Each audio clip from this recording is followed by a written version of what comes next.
প্রথমেই যে খবরের দিকে চোখ রাখবো, জাতিগত বৈষম্য ইস্যুতে মুখ খুলে এবার বিতর্কে জড়ালেন জেএনইউর ভাইস চ্যান্সেলর শান্তিশ্রী ধুলিপুরে।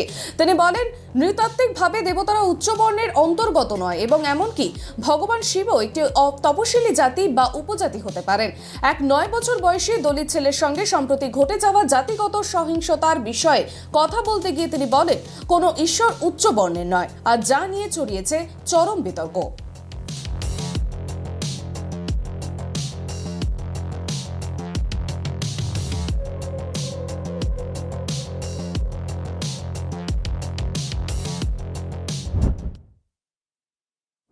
শেষ পর্যন্ত শ্রীলঙ্কা ছাড়ল চীনের নজরদারি জাহাজ U115। হাম্বানটোটা বন্দর কর্তৃপক্ষ জানিয়েছে 6 দিন পর সোমবার নোঙর তুলে নিল জাহাজটি। এই অত্যাধুনিক জাহাজটির পরবর্তী গন্তব্য হচ্ছে চীনের জিয়াংইং বন্দর। গোটা পরিস্থিতির ওপর নজর রাখছে ভারত।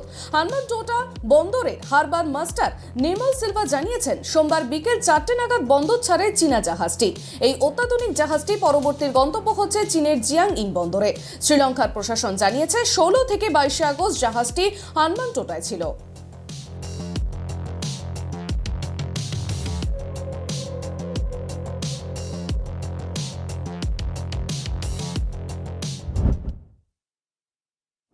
বেপরোয়া গতির বলি 6। তামিলনাড়ু সালেম জেলায় আট্টুরের কাছে বাসের সঙ্গে গাড়ির সংঘর্ষে 6 জন নিহত হয়েছেন। ঘটনাটি ঘটেছে আরুঙ্গামের কাছে। গাড়িতে থাকা সকলেই আত্মীয়ের বাড়িতে শ্রাদ্ধের অনুষ্ঠান সেরে ফিরছিলেন। জানা গিয়েছে, দুর্ঘটনাটি যখন ঘটে সেই সময় গাড়িতে মোট 11 জন যাত্রী ছিলেন। তাদের মধ্যে ঘটনাস্থলে 6 জন প্রাণ হারিয়েছেন।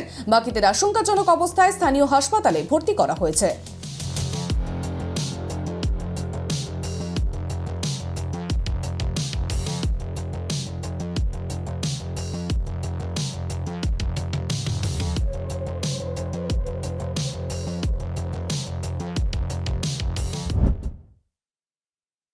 কলকাতা পুরসভার বৈঠকের পরও মোহাম্মদ আলী পার্কে দুর্গাপুজো করার জট রয়ে গেল। ফলে জাঁকজমকভাবে পুজো করা সম্পূর্ণভাবে বন্ধ হয়ে গেল মোহাম্মদ আলী পার্কের পুজো করতে গেলে সংশ্লিষ্ট কমিটিকে ফুটপাতের উপরে পুজো করতে হবে।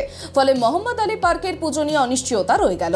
সোমবার কলকাতা পুরসভার জল সরবরাহ বিভাগের ডিরেক্টরেট জেনারেল মৈনাক মুখোপাধ্যায়ের সঙ্গে বৈঠক করতে আসেন সংশ্লিষ্ট পুজো কমিটির কর্তারা। সেখানে কলকাতা পুরসভার তরফে স্পষ্ট করে জানিয়ে দেওয়া হয়, কোনোভাবেই পুরসভা জলাধারের ওপরে পুজোর অনুমতি দেওয়া সম্ভব নয়, যেহেতু জলাধারটি জরাজীর্ণ এবং অনেক পুরনো। 2019 থেকেই এই সমস্যার সম্মুখীন হতে হচ্ছে মোহাম্মদ আলী পার্ক পুজো কমিটিকে। সমস্যা জটিল থেকে জটিলতর রূপ ধারণ করায় 2022-এর দুর্গাপুজো নিয়ে চিন্তায় মোহাম্মদ আলী পার্ক। জানা গিয়েছে, ইতিমধ্যেই পুজোর কাজ শুরু হয়ে গিয়েছিল, কিন্তু বিপজ্জনকভাবে এই জলাধারের ওপর মণ্ডপ তৈরির বিষয়টি জল সরবরাহ দপ্তরের নজরে আসতেই মণ্ডপ তৈরির কাজ বন্ধ করে দেওয়ার নোটিশ পাঠানো হয় কলকাতা পুরসভার তরফ থেকে। জটিলতা কাটাতে সোমবার জল সরবরাহ দপ্তরের ডিজি মৈনাক মুখোপাধ্যায়ের সঙ্গে বৈঠকে বসে পুজো কমিটির সদস্যরা। বৈঠকে উপস্থিত ছিলেন মোহাম্মদ আলী পার্কের পুজো কমিটির 6 জনের প্রতিনিধি দল ও জল সরবরাহ দপ্তরের ডিজি। পুজো নিয়ে ধোঁয়াশা না কাটলেও মঙ্গলবার ডিজি ও জল সরবরাহ বিভাগের আধিকারিকদের নিয়ে মোহাম্মদ আলী পার্কে যৌথ পরিদর্শন করবেন বলে স্থির হয় বৈঠকে। পরিস্থিতি খতিয়ে দেখে ফের আলোচনায় বসবেন তারা, এমনটাই জানাচ্ছেন পুজো কমিটির যুগ্ম সম্পাদক অশোক ওঝা। ডিসি সাহেবের সঙ্গে আলোচনা হয়েছে, কালকে একটা জয়েন্ট ইন্সপেকশন হবে, ওর পরে একটা সিদ্ধান্তে যে কোনো একটা সিদ্ধান্ত আসা যাবে কিভাবে পুজোটা করা যায়। কর্পোরেশন ওখানে বলছে ওই জায়গাটা বিপজ্জনক হয়ে রয়েছে। কালকে এই জন্যই একটা জয়েন্ট ইন্সপেকশনের একটা কথা হয়েছে, ওইখানে দেখে ওর পরে একটা ডিসিশন সিদ্ধান্ততে আসা হবে কি কীভাবে পুজোটা করা যায়। পুজো সবই করতে চাইছে, কিন্তু এইরকম পুজোটা হোক যাতে মানুষের ক্ষতিও না হোক আর আমরা আনন্দ উৎসব করে পুজোটাও করতে পারি। ডিজি ওয়াটার ওনাদের সব সদস্যরা থাকবে আর আমাদের কমিটির সদস্যরা থাকবে।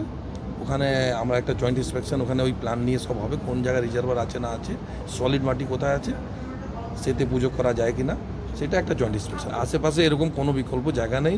আমরা স্যারকে বলেছি, আমরা মিটিংয়ে আজকে বলেছি কি স্যার এই বছর আপনারা যেভাবে বলবেন একটা সলিড মাটিতে আমরা পুজো করব, কিন্তু 2023 এটা আমাদেরকে আশ্বস্ত করতে হবে কি 2023-এ আমরা যখন মায়ের পুজোটা করি আমরা পুরো জায়গাটা ফেরত আসতে পারি। কেন কি এই ঘটনাটা 2019-এ হয়েছে, ওর পরে তো সময়টা চলে গেছে, 4 বছর বেরিয়ে গেছে। ওনারা বলেছেন কি হ্যাঁ আমরা চেষ্টা করবো যাতে আপনারা সামনে বছর মায়ের পুজো ভালোভাবেই করতে পারেন। দিদি তো আমাদের মুখ্যমন্ত্রী, আমাদের মা, আর মা কাছে ছেলেরা আবেদন না করলে কে আবেদন করবে? তো আমরা আমাদের মা কাছে নিশ্চয়ই আবেদন করব কি আমাদের পুজো কীভাবে ভালোভাবে হয় আর মানুষেরও কোনো অসুবিধা না হয়, কেন আমরাও চাই না যদি কোনো এরকম ঘটনা ঘটে যায়, যেতে যদি কোনো মানুষের যদি কোনো অঘটন হয়ে যায়, সেই অঘটনটা আমরা কোনোদিন আমাদের কাঁধে উপর নিতে পারবো না।